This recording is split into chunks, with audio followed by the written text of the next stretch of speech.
Les amis, l'heure est grave, les arnaques continuent de courir sur internet et une arnaque la plus courante qu'on a à faire généralement quand on veut créer un site web, eh bien c'est tout simplement les agences qui vont vous facturer entre 1000 et 3000 euros pour faire un site web. Non mais on est où?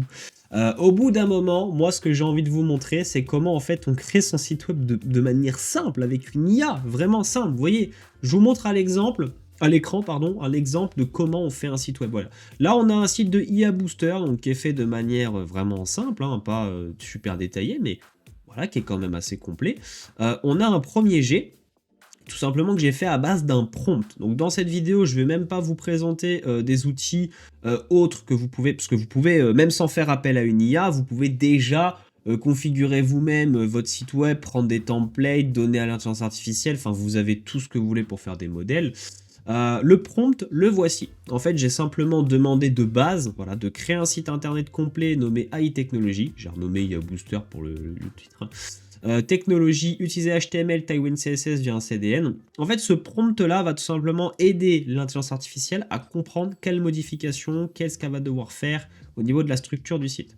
Quand c'est fait, bah, tout simplement, vous copiez votre prompt, hop, vous le fournissez tout simplement à Gemini. Voilà, ici, on fait ça. Toc toc toc, on enlève la dernière ligne et on fait tout simplement run. Et en fait là, bah, ce qu'il va faire, c'est qu'il va commencer à coder. Il a compris le principe, donc là, bon, je vous montre, hein, ici c'était avec celui-ci. Il est peut-être possible qu'il me fasse meilleur, hein. Donc là c'est IA Booster, etc. Il m'a fait un premier jet qui était quand même sympa. Là, ensuite, il ne nous reste plus qu'à le modifier. On peut demander à l'intelligence artificielle de dire tiens, ça me plaît pas, modifie tel texte. L'objectif de la vidéo, c'est non seulement de vous montrer les alternatives gratuites. Si vous avez envie d'aller plus loin, après, bien entendu, vous pouvez avoir recours à des outils comme Cursor, où vous mettez votre code dans votre base, et puis vous demandez à l'IA de modifier les textes comme vous voulez. Il y a un moment donné, quand on veut aller beaucoup plus loin et quand on est pro, mais 20 par mois, enfin 20 euros par mois au lieu de 5000 euros pour un site, il y a quand même une différence de prix. Mais bon, on n'est pas encore dans le payant pour l'instant. Donc là, on va voir ce que Gemini est en train de faire. Pour l'instant, voilà, il est bien parti. On va attendre qu'il ait fini pour analyser la différence. Donc là, il est en train de nous faire la section de contact. Mais l'avantage du prompt, c'est que le prompt reste le même. Vous pouvez le repérer, le reprendre à chaque fois sans aucun souci. Il vous fournira un résultat. Donc, hop, on va regarder la différence avec ce qu'il m'avait fait juste avant. Oh, bah, il m'a même fait mieux. Je préfère cette version. Voilà, le site fonctionne sans aucun problème. Il m'a fait quelque chose qui est sympa. Entrons en contact. Bon, après, c'est les goûts et les couleurs, mais vous pouvez le modifier comme vous voulez. Si vous lui dites, tiens, libérez votre créativité et remplace par autre chose, vous pouvez tout faire au prompt. Voilà, vous codez à la voix, limite. C'est exactement ça. Maintenant, ce qui nous intéresse, c'est de mettre en ligne notre site. Parce que oui, s'il reste en local, c'est pas très intéressant. Nous, ce qu'on veut, c'est tout simplement se dire, super, bah, j'aimerais bien avoir mon site sur un hébergeur. Et il y en a des gratuits. Et oui, et donc dans cette vidéo, je vais vous montrer comment on fait. Donc on va fermer Gemini, on n'en a plus besoin. On va fermer ChatGPT. Et bien tout simplement, l'hébergeur en question, c'est Netlify. Donc Netlify, quel est son avantage? Bah, vous avez le droit quand même à 100 Go de bande passante gratuite. Pour les avoir, franchement, faut y aller parce que même avec mon outil WebAzone, mon portfolio et un site de test que j'utilise pour les expériences, j'atteins même pas les 5 Go par mois. Donc vous avez de la marge, hein, surtout si c'est du HTML basique. La bande passante, elle va pas s'héberger beaucoup. Enfin, elle va pas se consommer beaucoup. Donc là, quand vous êtes ici, vous créez votre compte Netlify et vous aurez également besoin d'un compte GitHub. Alors, je sais, vous allez me dire, oulala, attention, ça commence à faire beaucoup d'infos.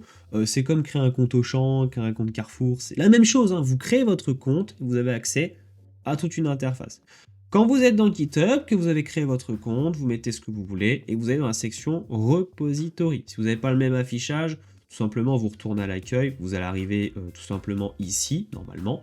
Vous allez dans Top Repository, vous faites New. Voilà. Et là, ici, en fait, il va vous demander de mettre ce que vous voulez. Donc, on va l'appeler IA Booster, on s'en fout. On va mettre ça en privé. Voilà. Et on va créer notre repository. Donc, le voilà. Il est initié, notre repository. Et maintenant, ce qu'on a envie, bah, tout simplement, c'est de faire la mise en ligne. Eh bien, on a les commandes qui sont indiquées ici. C'est tout bête, c'est comme en cours, il suffit de suivre, tout bêtement. On va juste copier-coller cette petite commande. Dans votre VS Code, je rappelle néanmoins la structure. là ici, il y a quand même un dossier, donc j'ai créé un dossier nommé mon site, et dans le dossier, j'ai mis index.html. C'est important parce que sinon, vous ne pourrez pas le faire cette étape. Vous mettez votre index.html dans un dossier, pas à l'inverse. Une fois que c'est fait, donc là, on va juste fermer ça, on va cliquer là pour ouvrir le terminal, qui va ouvrir donc la console de commande. Je sais, certains vont dire c'est la bête noire, oh là là, je sais pas. Il y a juste à suivre, tout simplement. Tu fais un petit commande V, ça va te mettre un git init. Hop. En faisant ça, tout simplement, ça va créer un repository dans le dossier que tu as créé au préalable, qui s'appelle au final mon site, là, dans cet exemple-là. D'ailleurs, si on va regarder, je vais dans le bureau, mon site, hop, tu vois, il y a un petit dossier .git qui vient de s'ajouter. En fait, c'est ça que ça va faire.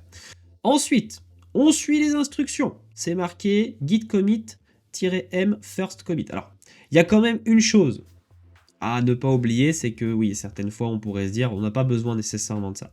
Donc là, ce qu'on va faire, c'est qu'on va faire un git add. Voilà. Donc là, ça va sélectionner tout simplement tous les fichiers modifiés, dont notre index.html. Ensuite, on a tout ça qui est là. Donc là, ce qu'on va faire, c'est qu'on va copier cette commande-là. Donc git remode add origine, etc. Donc, on fait ça. Voilà.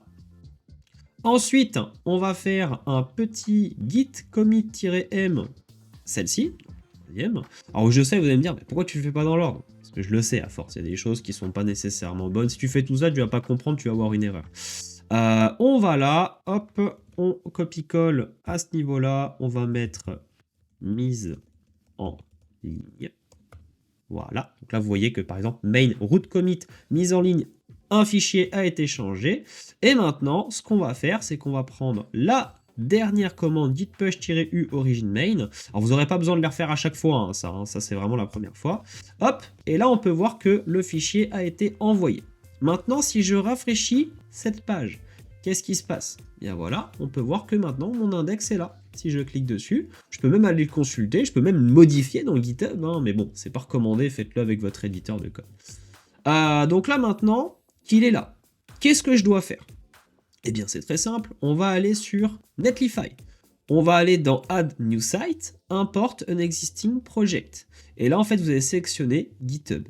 Quand vous faites ça, donc là ça va vous rediriger sur GitHub, vous sélectionnez votre projet, IA Booster, vous y mettez un nom, je sais pas, IA Booster, tout simplement, voilà.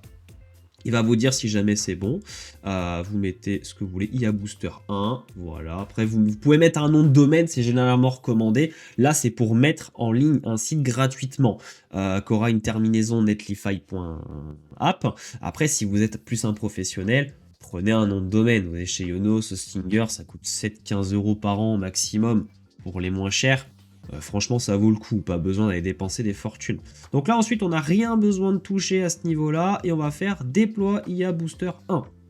Donc ce qui va se passer, c'est qu'il va se mettre en configuration. On peut voir voilà, que le starting up est là. Donc vu qu'on a juste un fichier HTML, ça va aller très très vite, hein, il ne va pas mettre 150 ans, on va juste patienter un petit peu.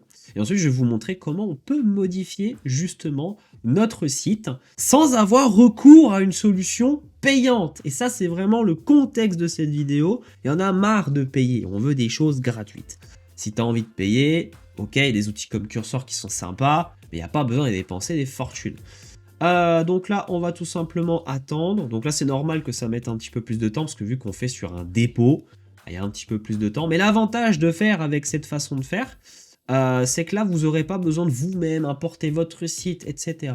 À chaque fois que vous allez faire une modif, vous aurez juste 3 commandes à faire dans votre terminal. Et à chaque fois, ça va le mettre en ligne, votre site, vous verrez, c'est super simple.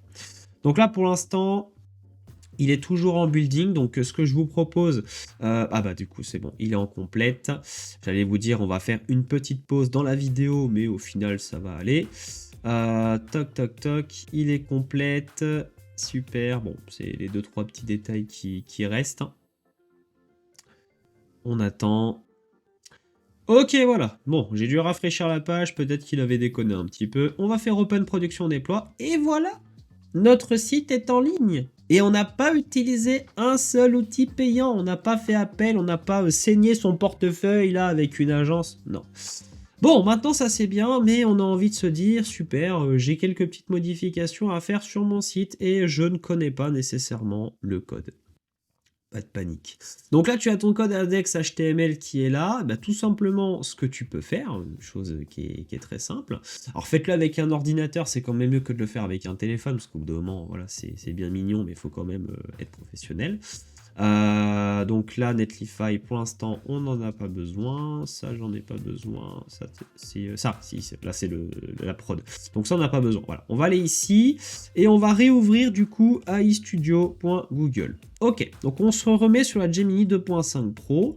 On a notre code qui est là. Donc du coup, non, même pas, on va même pas faire de cette manière-là. On va faire un plus, upload file, mon site, index. Comme ça, il aura vraiment tout l'index qui est là. Donc là maintenant, l'objectif, c'est pas juste de lui dire fais ça, non. Vous regardez votre site web. Donc là, on va aller dessus, hop. Imaginons que on a envie de l'adapter, donc on va vraiment adapter tout le contenu par défaut. On va pas juste lui dire tiens modifier un élément, parce que si vous le faites manuellement étape par étape, hein, c'est là qu'effectivement vous allez devoir prendre beaucoup plus de temps. Et effectivement ça risque d'être un poil relou, donc faites-le quand même en quantité de masse, ça sera quand même plus facile. Donc ce qu'on va faire avec Gemini, adapte tout le contenu pour une entreprise qui vend des services de conception front-end. Qu'est-ce que je suis en train de mettre de conception de puces par IA.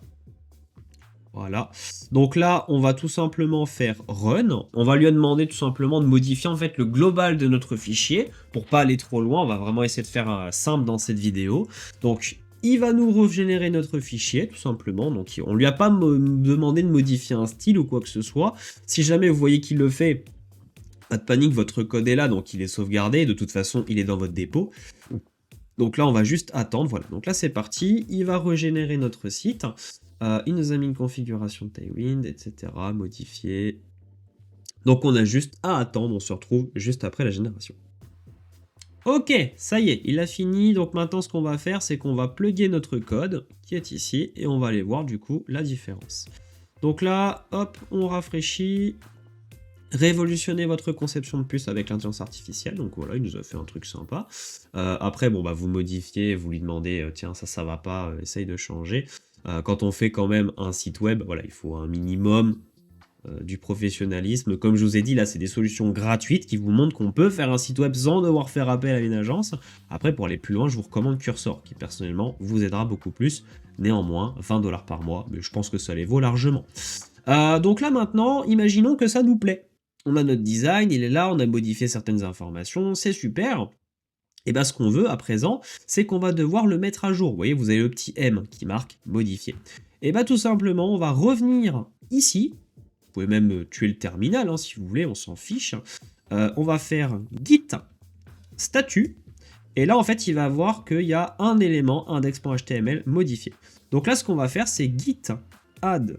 Voilà, pour l'ajouter. Git commit-m plus loin entre guillemets. Donc, modification de la page. Voilà, faites ça. Donc là, il va dire un fichier a été changé. Et maintenant, vous faites juste git push. Hop, c'est fait. Donc là, il est reparti sur votre dépôt GitHub. Il suffit juste que vous ayez votre connexion Internet, tout simplement. Et là, magie, on va aller voir du coup ce qui se passe sur Netlify.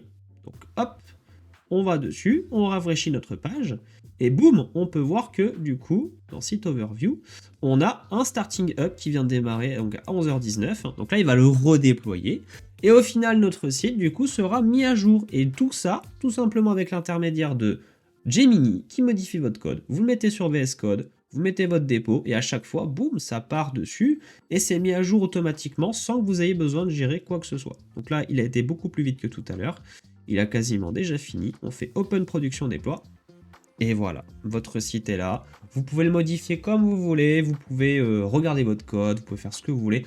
Et vous n'avez pas dépensé un centime. C'est la fin de cette vidéo. J'espère en tout cas qu'elle t'aura plu. Si des concepts comme ça te plaisent, n'hésite pas à me le faire savoir dans les commentaires. À lâcher un pouce bleu, ça me fait également plaisir. abonne-toi, on est toujours plus de... Plus on... Bref, il n'y a même pas de mots. Plus on est de fous, plus on rit. Voilà, c'est ce que je voulais dire, mais j'ai eu un bug. Allez, on se retrouve prochainement sur ce bye bye.